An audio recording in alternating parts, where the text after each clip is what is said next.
Here at Future Leaders Early Learning Center, this building received over $3 million. Hello, how are you? I would like to see if I could bring little Joey, my son little Joey here. Is there paperwork or can I check out the daycare? No? Why can't I check out the daycare? It's not here. Okay, but if can I get paperwork or anything to submit my son little Joey to come in here to daycare? We'd really like to put Joey in this daycare. We've heard great things. Business card? No, I would like your business card, actually. You talk to your manager. Okay, can I speak with somebody? Where are the children at? Are there children here today? No. No children? Yes. Why are there no children? Two athletes coming. Would my son little Joey have friends to play with here?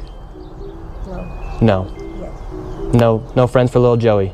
Yes. Sorry. Ah, dang it. Well, have a great rest of your day. Thank you. So, little Joey would not be accepted to that daycare. Joey's still homeless. Joey's still looking for daycare.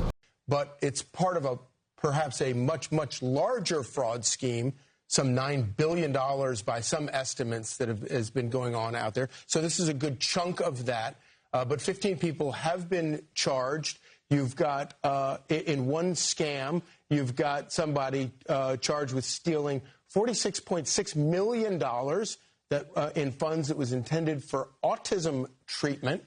Another one of these scams was $22 million intended to provide services to vulnerable adults. Another $5 million intended to feed children, and another one, $1.5 million that was intended to help people with disabilities live independently. It's so easy. You know, when we talk about things like taxes, the incredible taxes that taxpayers pay, and we talk about the services that that Medicaid is supposed to provide to people, this is the worst crime, because not only are you stealing money from taxpayers, but you wind up depriving people of the services who are supposed to be helped by this stuff. Yeah, you know, in these autism treatment centers, these scams are being done across. It's not just in Minnesota. No.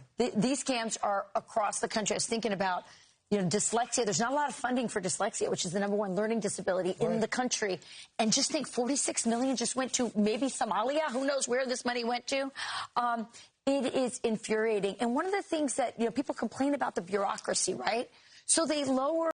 Hi, hello, what's up? I got some bombshell news for you today. You remember all that Somali fraud that was going on down in Minnesota, courtesy thanks to Tim Walz, the former VP pick, and the Somali Rep, Ilhan Omar. You know, the woman who hates America, who hates literally everything, who hates you, who hates her conservatives. Oh, am I kidding? Her voters aren't the people in Minnesota. Her voters are the Somali people that they imported in there. And I think she's going to lose her seat, too, because they're already deporting them. And without race-based gerrymandering, yeah, I don't think she can win. Yeah, and but courtesy thanks to the fraud czar, Vice President JD Vance, arrests have already started to happen. They already arrested many people who were involved in the fraud. But just don't take my word for it. Listen to him, please. Yeah. Just like all of you, I was shocked last December when I watched Nick Shirley's bombshell investigation of migrant fraud in Minnesota, which called attention to the now infamous Quality Learning Center instead of learning and other schemes across that state. This morning, the ringleader of the $250 million Feeding Our Future fraud scheme in Minnesota was sentenced in federal court to over 40 years in prison, bringing justice to the countless school children and families she had scammed. And on top of that, today, federal law enforcement launched a massive raid in Minneapolis. Across the city, agents have arrested 15 people for suspected fraud that amounted to $90 million. This includes two of the largest Medicaid fraud cases in Minnesota history, as well as the largest autism fraud scheme ever charged by the U.S. federal government. With this action, we're bringing justice to some of America's most vulnerable citizens and justice to the American taxpayer. In 2018, Minnesota tried to provide housing services for the homeless. They estimated that the cost of the program would be $2.5 million a year. By 2024, the program had exploded to $104 million annually, and almost all of it, was because of fraud. As a result, the state had to shut down the program and can no longer provide those services to Americans in need. So we've got homeless veterans sleeping on the streets because fraudsters got rich. But it's not just the homeless who are the victims of these fraudsters.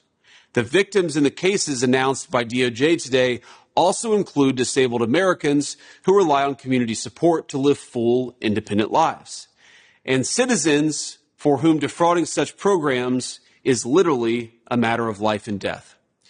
In one of the most horrifying cases charged today, a recipient who needed 24-hour care was supposed to be receiving exactly that through a Minnesota Medicaid benefit program. But he received nothing. No care, no services, nothing for months on end. And then he went quiet. For 2 days, a neighbor tried to check on him, knocking on his apartment door. Nothing. Shortly after, he was found dead. One day before this man died, the fraudster in question had tried to bill for the non-existent services, the services that if they had been provided, this man might actually be with us today.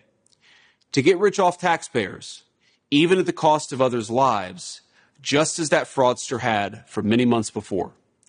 This kind of behavior is sickening. It's disgusting. It's an affront to all of us as Americans. And today we're saying clearly, no more. Our message is simple. If you are committing fraud, our task force will find you. We'll come after you, and we will not rest until justice is served. Don't defraud the American taxpayer. Don't get rich by trying to steal from them, or we are going to come after you until justice is served. That's our promise, and we're going to stick to it. Yes, I agree with them. And by the way, there's a word for the type of mindset of people who are like that. Third worlders. Let's be honest, that's how they are. Why do you think Somalia is such a mess? They destroy everything they have just for that quick buck that would eventually just get them nothing. And there's a reason why it's not even a real country. But speaking of Somalis, you know who this is definitely freaking out? Ilhan Omar. Because she did something really, really stupid, which makes sense. She's Muslim, so that means because of inbreeding, she has a little IQ lower than that of monkey. Below 70 IQ, that's what they are.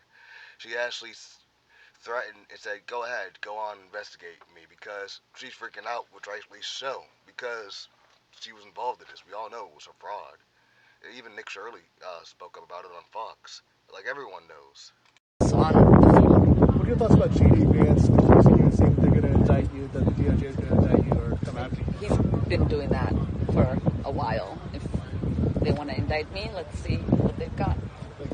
Investigation. I mean, you read the things about Ilhan Omar and about, who she married and whether she didn't marry this person or that person. It certainly seems like something fishy is there, but everybody's entitled to equal justice under the laws. So we're going to investigate it. We're going to take a look at it. If we think that there's a crime, we're going to prosecute that crime. And that's something the Department of Justice is looking at right now. About where all this fraud taking place, it's literally not even a 10-mile radius where most of this fraud took place. It's within like a 2-mile radius. And this is all around where her congressional district. And so for her to say that she didn't know about this fraud is such a lie. And she's obviously trying to cover her face. I mean, look at her net worth. It just went down by $29 million. Yeah. And we know that she had a relationship with many of the individuals involved in this, had campaign rallies at various restaurants connected to this and so forth. Nick, I wanted to ask you about this. You have not investigated anything. Here's her. Watch. House Republicans looking into the net worth of you and your husband. Are you cooperating with that investigation and providing the documents? Looking into anything. They're just saying those things to get interviews with you guys. There's nothing really happening. They're saying it's a red flag. Investigated anything. He hasn't done anything. He hasn't referred me to anybody. He's just saying that so he can get TV interviews because you guys will only talk to them if they say something about me. Says you haven't investigated anything, Chairman. It's basically all for attention. Yeah, she's delusional and she knows better. She's trying to say she made a mistake on her financial disclosure form. No one makes a $30 million mistake on your financial disclosure form, especially if you don't have any assets. You know, if you're Donald Trump or some very wealthy person, 30 million might be a rounding error. But for someone who alleges now she has nothing, that's a pretty big rounding error. And it all stems around two basic things, the problem she has. First of all, she asked for an earmark for a project that was later proven to be a fraudulent project that was involved in that Somali scam up there. And then secondly, she claimed her assets were huge because of this winery that we know has been shut down that, according to rumors and press reports, was defrauding investors. Yeah, Congressman, thank you for your time. We appreciate it. We'll continue looking into this, as you will.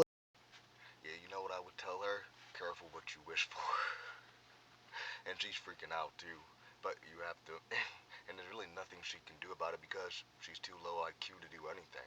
Like, let's be honest, she was not elected into Congress, she was selected. Someone picked her out, and I guess that someone is gone because what can she do? She's not smart enough to do anything. People started looking to her money, she immediately got rid of it, instead that she was had less money than before, but all that did was put more eyes on her.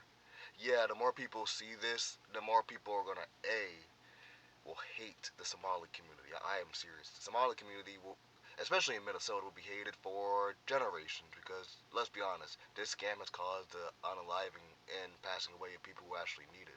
But again, because of that third world mentality, they don't care. As long as they get that gold, they're okay with living ruling over the ashes, just like modern Somalia.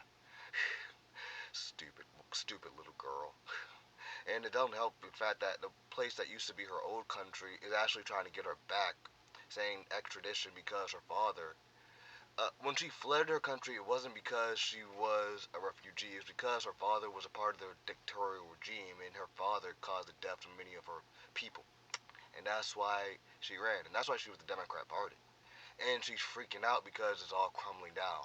The day when she gets deported, I will celebrate. The day she gets deported, I am going to get the biggest beer I could find and chug that thing down and celebrate because we finally got rid of that annoying thing, that annoying mongrel that has no right to hate America this much. She can't, but to end with this, I'm going to go through this page of the Bible and go from that. Ezekiel 35. Judgment on Mount Seir.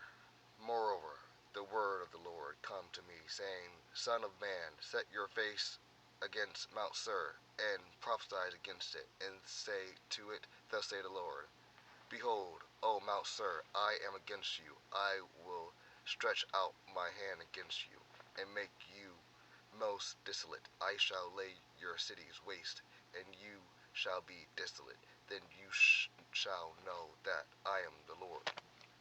Thank you. This has been Navigator Podcast. Come back again soon.